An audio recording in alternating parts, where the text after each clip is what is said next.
Welcome to today's session on Hinduism. This is a video about how Hinduism came into existence, what are the pillars of Hinduism, and the practices that Hinduism believes in. Hinduism is the oldest living religion in the world. It's more than 4,000 years old. Close to 1 billion population follow Hinduism as their religion. And 90% of that 1 billion population live in India. Now let's understand what is Hinduism. Hinduism is basically a way of life. Unlike major religions in the world, there is not a set of rules that has to be followed in Hinduism. Of course, there are some common practices which we are going to understand in this video. Now, before we talk about those practices, let's understand where this word Hindu came from.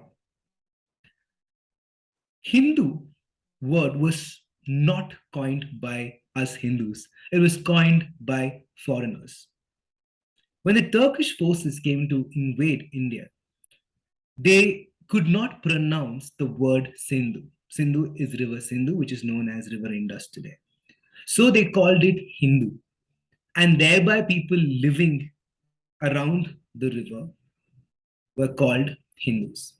This is the word, this is how the word came into existence. Till 1830s, Indians never called themselves Hindus, or Hindus really did not call themselves Hindus because they didn't see it as a religion. They just saw it as a way of life. But in 1830, to differentiate themselves from the British and the other minorities that had come into India, they started using this term Hindu. Now, how does Hinduism work? Hinduism has a rich history. It's not going to be possible for us to understand history in complete, but let's understand few terminologies.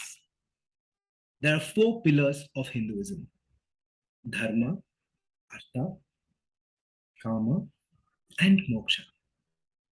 Dharma is the truth of knowledge, the truth of this earth, the truth of the universe.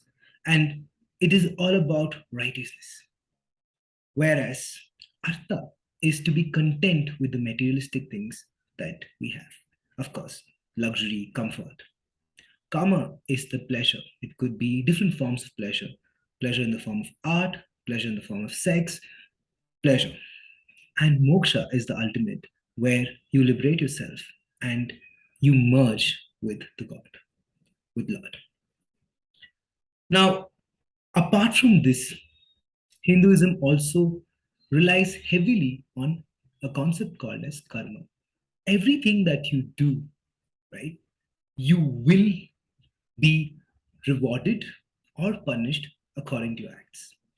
And this is something all Hindus believe in, karma. Now, it is important that we talk about our gods. And it's important that we understand why we have so many gods and what their purpose is.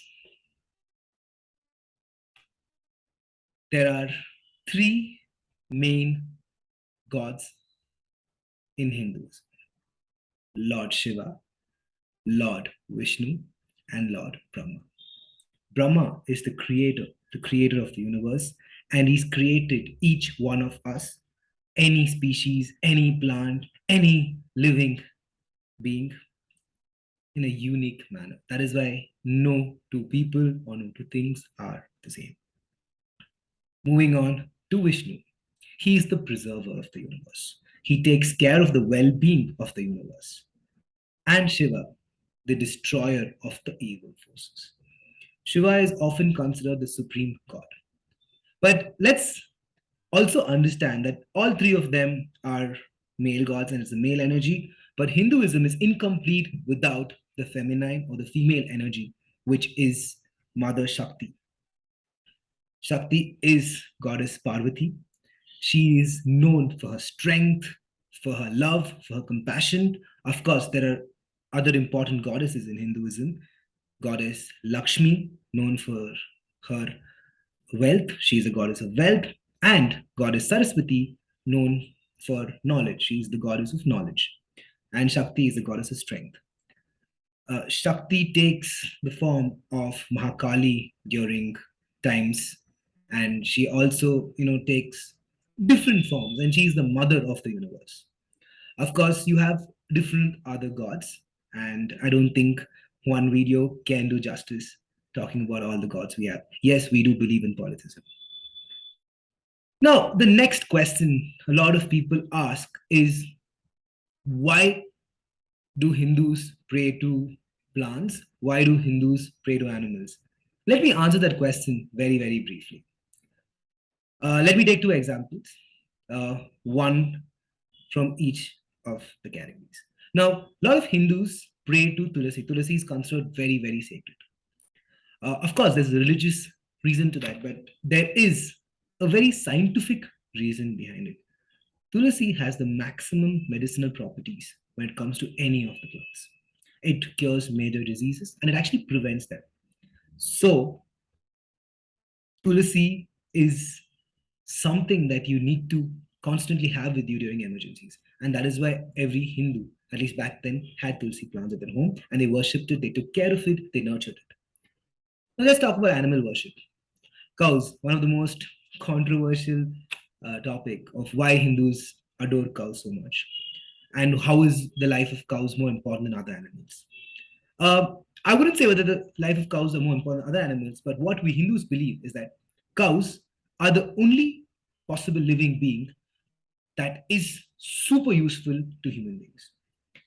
Every aspect of them. Leave milk. Even their urine and cow dung actually acts as important resources for human beings. So that is why cows have to be preserved.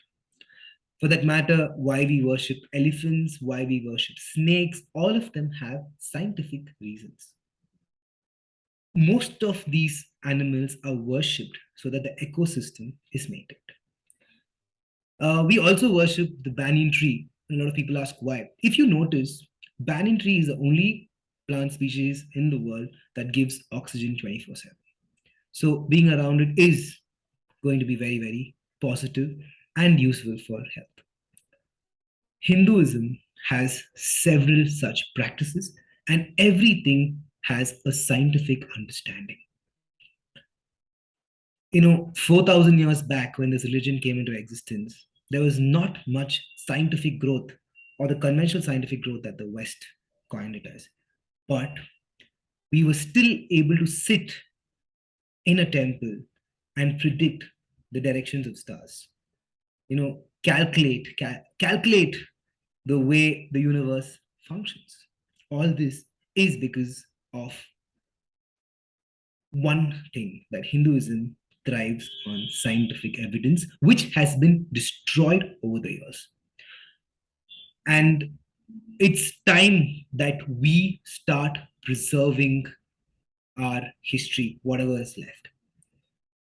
The universities back then, which was called Gurukuls, were all destroyed. And the most recent one being Nalanda, the oldest university in the world. Today we call Harvard, Oxford, Cambridge great universities. I definitely have respect for those universities. But, hundreds and hundreds years ago, we've had a university which is truly international.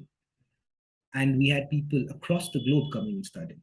Be it our Vedas, be it our Upanishads, be it Ayurveda, everything had prominence.